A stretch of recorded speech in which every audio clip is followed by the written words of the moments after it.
Hello everyone, welcome to back my YouTube channel. Student, आज की इस वीडियो में हम क्लास 12 के जो समाज शास्त्र है उसका मैं एक वायरल पेपर लेकर आया हूं जो आपके बोर्ड एग्जाम 2026 के लिए बहुत ही ज़्यादा महत्वपूर्ण है। अगर आप इसको तैयार कर लेते हैं इस पेपर को, तो आप बोर्ड परीक्षा में ये जानिए 90% नंबर ले आएंगे, क्योंकि जो ये पेपर है इसमें सारे के सारे जो क्वेश्चन है बहुत ही महत्वपूर्ण है और बहुत ही चांसेस है आपके बोर्ड परीक्षा में पूछे जाने की पेपर की। तो ये इस पेपर का कोड है 340 FL 2026 समाज शास्त्र। आर्ट साइड वालों के लिए पेपर है समाज शास्त्र का। तो चलिए इस पेपर का सारा सॉल्यूशन देखते हैं आज इस वीडियो में। बने रहिए वीडियो के अंत तक। चलिए स्टार्ट करते हैं। देखिए, खंड का में बहुविकल्पीय प्रश्न पहले है। इसमें कहा निम्नलिखित प्रश्नों के प्रत्येक प्रश्न के 4 विकल्प दिए गए हैं जिनमें से केवल एक उत्तर सही है और सही उत्तर चुनकर उसे अपने उत्तर पुस्तिका में लिखना है। देखिए, पहला क्वेश्चन क्या कह रहा है? कह रहा ब्रह्म समाज की स्थापना कब हुई? ब्रह्म समाज की स्थापना कब हुई? तो option A 1825, option B 1826, option C 1827, option D 1828। तो इसका जो राइट ऑप्शन है option D is correct option है, 1828 ईस्वी। चलिए अगला क्वेश्चन है, क्वेश्चन नंबर 2 है, प्रभु जात यानी प्रबल जात की अवधारणा किसने दी? Option A SC Dubey, option B MN Srinivas, option C GS Ghurye, option D Yogendra Singh. इसका जो राइट ऑप्शन है option B is correct option, MN Srinivas इसके जो है राइट ऑप्शन है। चलिए आगे बढ़ते हैं। अगला क्वेश्चन है क्वेश्चन नंबर 3, निम्नलिखित में से कौन भारत में राष्ट्रीय एकीकरण की प्रमुख बाधा है? ऑप्शन ए जातवाद, ऑप्शन बी क्षेत्रवाद, ऑप्शन सी भाषावाद, ऑप्शन डी उपयुक्त सभी। तो इसका जो राइट ऑप्शन है option D is correct option, उपयुक्त सभी। चलिए अगला क्वेश्चन है, भारत में सर्वप्रथम मजदूर संघ की स्थापना कब हुई थी? Option A March 1917, option B April 1918, option C May 1919, option D June 1920। तो इसका जो राइट ऑप्शन है option B is correct option, April 1918, April 1918 इसका राइट ऑप्शन है। चलिए अगला क्वेश्चन है, निम्नलिखित में से कौन सा परिवार का प्रकार नहीं है? निम्नलिखित में से कौन सा परिवार का प्रकार नहीं है? ऑप्शन ए मूल परिवार, ऑप्शन बी संयुक्त परिवार, ऑप्शन सी ए और बी दोनों, ऑप्शन डी इनमें से कोई नहीं। तो इसका जो राइट ऑप्शन है option C is correct option है, ए और बी दोनों ये क्या है? परिवार का प्रकार है। चलिए आगे बढ़ते हैं। अगला क्वेश्चन है क्वेश्चन नंबर 6 है,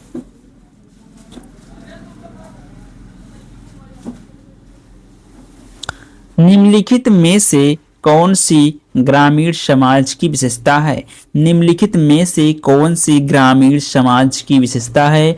ऑप्शन ए कृषि, ऑप्शन बी कम जनसंख्या, ऑप्शन सी प्राथमिक संबंध, ऑप्शन डी उपयुक्त सभी। इसका जो राइट ऑप्शन है option D is correct option, उपयुक्त सभी इसका राइट ऑप्शन है। चलिए आगे बढ़ते हैं। अगला क्वेश्चन है, बाजार क्या है? बाजार क्या है? ऑप्शन ए एक संस्था, ऑप्शन बी एक समुदाय, ऑप्शन सी एक समिति, ऑप्शन डी एक समूह। तो इसका जो राइट ऑप्शन है option C is correct option, एक समिति है। बाजार क्या है? एक समिति है। चलिए आगे बढ़ते हैं। अगला क्वेश्चन है, निम्नलिखित में से कौन सी जनजातीय समाज की विशेषता नहीं है? निम्नलिखित में से कौन सी जनजातीय समाज की विशेषता नहीं है? ऑप्शन ए सामान्य भाषा, ऑप्शन बी निर्धनता, ऑप्शन सी विज्ञान और प्रौद्योगिकी, ऑप्शन डी एक सामान्य नाम। तो इसका जो राइट ऑप्शन है option C is correct option, विज्ञान और प्रौद्योगिकी इसका राइट ऑप्शन है। चलिए आगे बढ़ते हैं। अगला क्वेश्चन है क्वेश्चन नंबर 9, भारत में 2011 की जनगणना के अनुसार नगरीकरण कितना है?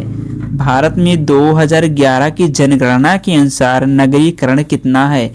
Option A 12.5%, option B 22.3%, option C 28.9%, option D 31.2%। जिसका जो राइट ऑप्शन है option D is correct option, 31.2%।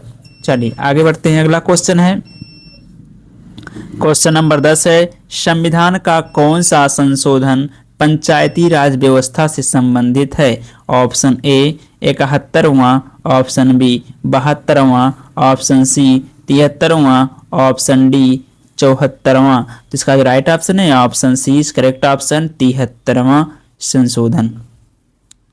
चलिए ये हो गया। अब आपका आ गया खंड खा अति लघुत्तरीय प्रश्न। चलिए इसको देखते हैं। क्वेश्चन नंबर 11 को, नगरीय समुदाय को परिभाषित कीजिए। नगरीय समुदाय को परिभाषित कीजिए। इसका उत्तर है, नगरीय समुदाय से तात्पर्य उस समुदाय से है जहां जनसंख्या ग्रामीण समुदाय से अधिक हो, लोगों का जीवन स्तर ऊंचा हो, वहां की संस्कृति एवं सभ्यता में आधुनिकता हो। ये क्या है? नागरीय समुदाय है। ठीक, ये हो गया आपका क्वेश्चन नंबर 11 का आंसर। अब चलते हैं अगला जो क्वेश्चन है, क्वेश्चन नंबर 12, उपनिवेशवाद से क्या तात्पर्य है? उपनिवेशवाद से क्या तात्पर्य है?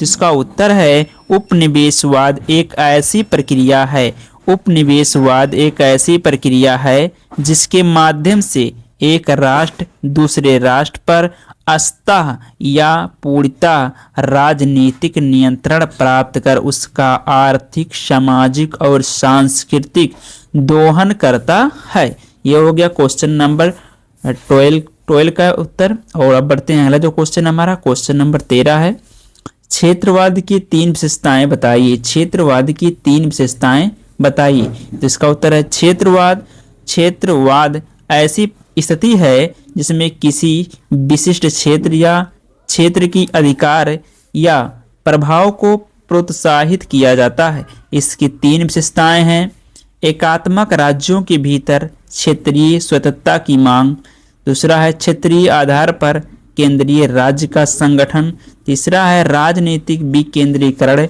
और क्षेत्रीय स्वतंत्रता। ये हो गया क्वेश्चन नंबर 13 का आंसर। अब चलते हैं अगले क्वेश्चन की तरफ। तो अगला क्वेश्चन हमारा है क्वेश्चन नंबर 14, सामाजिक बहिष्कार को स्पष्ट कीजिए। सामाजिक बहिष्कार को स्पष्ट कीजिए। इसका उत्तर है, यदि कोई व्यक्ति या समूह को किसी भी सामाजिक या धार्मिक रीति रिवाज या समारोह को देखने या रोकने का प्रयास करता है तो उसे सामाजिक बहिष्कार कहा जाता है। ये हो गया सामाजिक बहिष्कार, क्वेश्चन नंबर 14 का आंसर। चलिए अब आगे बढ़ते हैं। अगला क्वेश्चन है क्वेश्चन नंबर 15, सामाजिक संस्थाओं की 3 विशेषताएं बताइए। सामाजिक संस्थाओं की 3 विशेषताएं निम्नलिखित हैं। ये इसका उत्तर है, पहला, सामाजिक संस्थाएं प्रकृति में अपेक्षाकृत स्थिर और अस्थायी हैं। दूसरा, संस्थानों की एक संरचित और संगठित संरचना होती है। सामाजिक संस्थाएं प्रकृति में अपेक्षाकृत स्थिर और अस्थायी होती हैं। संस्थानों की एक संरचित और संगठित संरचना होती है।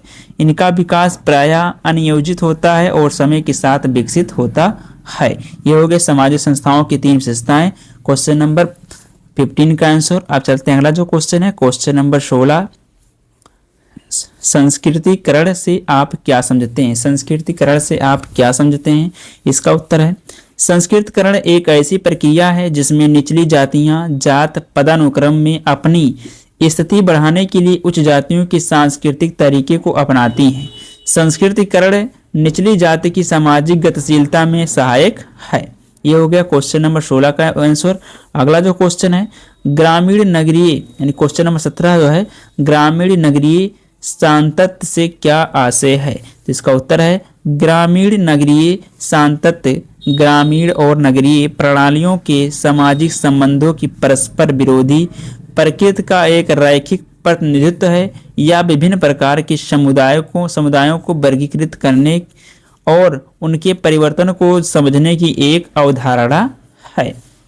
चलिए अगला क्वेश्चन है क्वेश्चन नंबर 18। प्रेक्षण पद्धति के प्रमुख उद्देश्य बताइए। प्रेक्षण पद्धति के प्रमुख उद्देश्य बताइए। चलिए इसका उत्तर देखते हैं।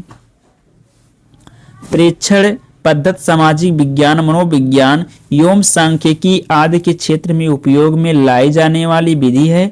इसका उद्देश्य एक नमूने का अध्ययन करके उस पूरी आबादी के विषय में निष्कर्ष निकालना है।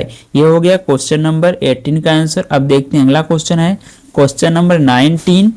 कानून को परिभाषित कीजिए। कानून को परिभाषित कीजिए। इसका उत्तर देखते हैं। विभिन्न विद्वानों ने कानून को निम्नलिखित रूप में परिभाषित किया है। अरस्तु का मानना है कि यह मानव की प्रकृति में निहित और मानव प्रकृति से प्राप्त किया जा सकता है।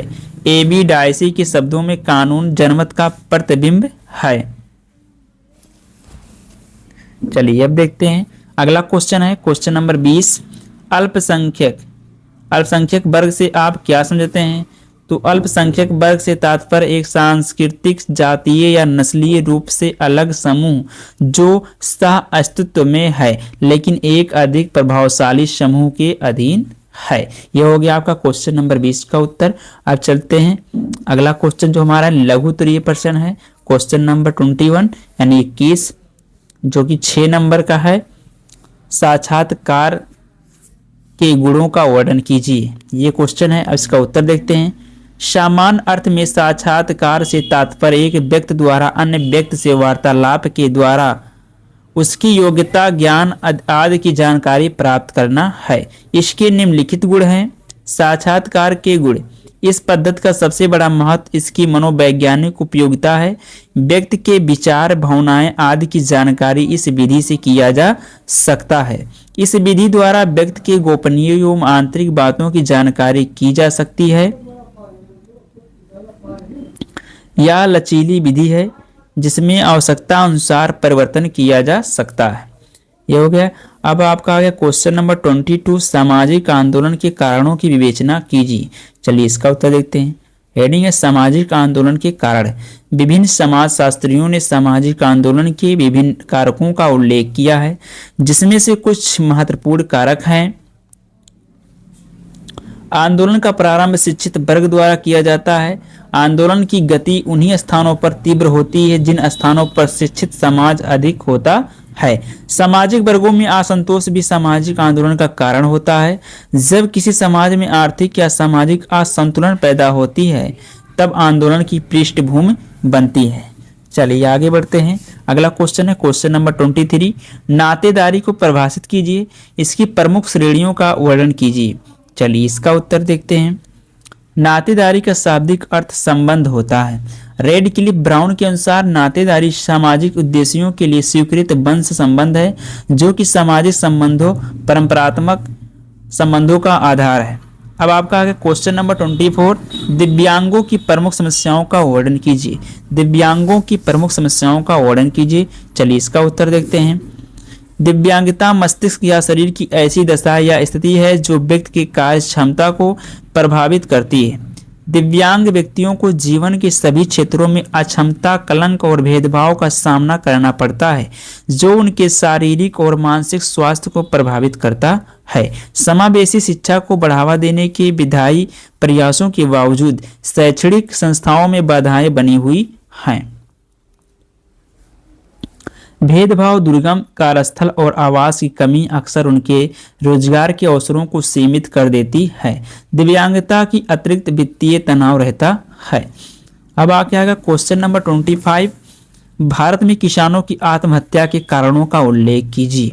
चलिए इसका उत्तर देखते हैं। भारत एक कृषि प्रधान देश है जहां 70% अधिक आबादी प्रत्यक्ष या अप्रत्यक्ष रूप से कृषि में कार्यरत है और किसानों की आत्महत्या एक बड़ी चिंता का विषय है। 1997 से 2005 के बीच भारत में हर 32 मिनट में एक किसान ने आत्महत्या की। किसानों की आत्महत्या के प्रमुख कारणों में प्राकृतिक आपदाएं, बढ़ती कृषि लागत, निरक्षरता, परंपरा और संस्कृति किसानों को आत्महत्या करने के लिए मजबूर करती है। ये हो गया। अब देखते हैं क्वेश्चन नंबर 26। भारत में उदारीकरण के परिणामों का उल्लेख कीजिए। चलिए इसका उत्तर देखते हैं। भारत में उदारीकरण की प्रक्रिया का आरंभ वर्ष 1991 से माना जाता है। उदारीकरण आर्थिक सुधार की दिशा में उठाया गया एक प्रमुख कदम था।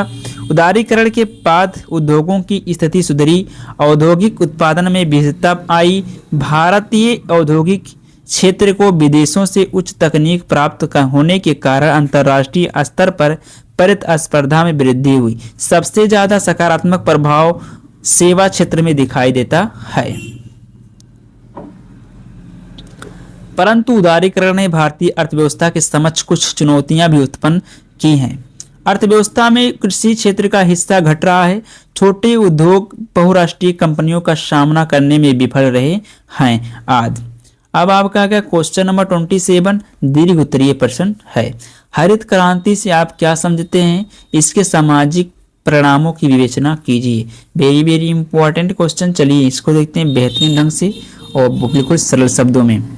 देखिए, भारत में हरित क्रांति उस अवधि को संदर्भित करती है जब भारतीय कृषि अधिक उपज देने वाले बीज की किस्मों, ट्रैक्टर, सिंचाई सुविधाओं, कीटनाशकों और उर्वरकों के उपयोग जैसे आधुनिक तरीकों एवं प्रौद्योगिकियों को अपनाने के कारण एक औद्योगिक प्रणाली में परिवर्तित हो गई थी। हरित क्रांति की सामाजिक कारण। हरित क्रांति की वजह से भारत में ग्रामीण समाज में व्यापक स्तर पर बदलाव आया। अब ग्रामीण समाज बाजारोन्मुख एवं गतिशील हो गया। किसानों की आय बढ़ने से उनके सामाजिक एवं शैक्षिक स्तर का विकास हुआ। इसकी वजह से ग्रामीण क्षेत्रों के लोगों में स्वकेंद्रण की भावना का विकास हुआ, जिससे पारंपरिक संयुक्त परिवारों के स्थान पर एकल परिवार की व्यवस्था प्रचलन में आई। हरित क्रांति के कारण ग्रामीण सामाजिक ताना बाना में बदलाव आया। पारंपरिक रूप से चली आ रही प्रथाओं जैसे जजमानी प्रथा, वस्त्र विनिमय आदि समाप्त हो गए। हरित क्रांति के विषय में यह कहना अनुचित नहीं होगा कि यह छोटे और सीमांत किसानों की तुलना में बड़े किसानों के लिए अधिक लाभप्रद रही। इसका परिणाम यह हुआ कि धनी और निर्धन किसानों के बीच असमानता बढ़ती गई। अथवा करके क्वेश्चन दिया, जात को परिभाषित कीजिए तथा इसकी प्रमुख विशेषताओं का वर्णन कीजिए। तो दो क्वेश्चन दिए होते हैं जिसमें से आपको एक करना होता, मैंने एक करके बता दिया। चलिए बाकी आप लोग दोनों देख लीजिएगा ताकि आपका जो है और ज़्यादा कॉन्फिडेंस बढ़ पाए। चलिए आगे बढ़ते हैं। अगला जो क्वेश्चन हमारा है क्वेश्चन नंबर 28 है, लोकतंत्र को परिभाषित कीजिए। लोकतंत्र में दबाव समूहों की भूमिका का वर्णन कीजिए। चलिए इसका उत्तर देखते हैं। लोकतंत्र सरकार का एक राजनीतिक रूप है जिसमें शासन शक्ति लोगों से सर्वसम्मति, प्रत्यक्ष जनमत संग्रह द्वारा या लोगों के निर्वाचित प्रतिनिधियों द्वारा प्राप्त की जाती है। विद्वानों द्वारा निम्नलिखित रूप से परिभाषित किया गया है। ब्रायसी प्रजातंत्र सरकार वह रूप है जिसमें किसी राज्य की शासन शक्ति कानून रूप से किसी विशेष वर्ग में नहीं बल्कि पूरे समुदाय के सदस्यों में निहित होती है। प्रोफेसर शिले के अनुसार प्रजातंत्र एक ऐसी सरकार है जिसमें सबका हिस्सा होता है। इस प्रकार लोकतंत्र सहमति पर आधारित सरकार का एक रूप है जिसमें जनता के लिए तथा जनता के द्वारा सरकार का निर्माण किया जाता है। लोकतंत्र में दबाव समूह की भूमिका। दबाव समूह ऐसे संगठन हैं जो औपचारिक रूप से राजनीतिक प्रक्रिया में भाग नहीं लेते हैं, ना ही अपने उम्मीदवार खड़े करते हैं। इसके बजाय वे अपने सदस्यों के हितों की प्राप्ति के लिए राजनीति को प्रभावित करते हैं। दबाव समूह आम जनता एवं सरकार के बीच एक कड़ी एवं संचार का साधन है के रूप में कार्य करते हैं तथा लोकतंत्र में व्यापक भागीदारी संभव बनाते हैं। दबाव समूह सामाजिक एकता के प्रतीक है क्योंकि ये व्यक्तियों की सामान्य हितों की अभिव्यक्ति के लिए जनसाधारण और निर्णय लेने वालों के बीच अंतर को कम करते हैं। अथवा करके क्वेश्चन दिया है, भारत में सामाजिक परिवर्तन के कारणों एवं परिणामों की विवेचना कीजिए। चलिए आगे बढ़ते हैं। अगला जो क्वेश्चन है क्वेश्चन नंबर 29, सामाजिक आंदोलन का क्या अर्थ है, इसके प्रकारों की विवेचना कीजिए। यह आपका 8 नंबर का है उत्तर है इसका। सामाजिक आंदोलन एक प्रकार का सामाजिक क्रिया है जिसमें व्यक्तियों या संगठनों के विशाल और अनौपचारिक समूह शामिल होते हैं जिनका ध्येय किसी विशिष्ट सामाजिक मुद्दे पर केंद्रित होता है। सामाजिक आंदोलन कई प्रकार के होते हैं, उन्हें निम्न प्रकार से वर्गीकृत किया जा सकता है। परितदानात्मक अथवा रूपांतरण सामाजिक आंदोलन, सुधारवादी सामाजिक आंदोलन, क्रांतिकारी सामाजिक आंदोलन।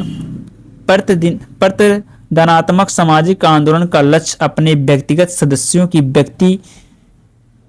व्यक्तिगत चेतना तथा गतिविधियों में परिवर्तन लाना होता है। उदाहरण स्वरूप केरल के इजाहावा समुदाय के लोगों के नारायण गुरु के नेतृत्व में अपनी सामाजिक प्रथाओं को बदला। सुधारवादी सामाजिक आंदोलन वर्तमान सामाजिक तथा राजनीतिक विन्यास को धीमे प्रगतिशील चरणों द्वारा बदलने का प्रयास करता है। उदाहरण स्वरूप सूचना का अधिकार एवं भ्रष्टाचार के विरुद्ध अन्ना के नेतृत्व में आंदोलन।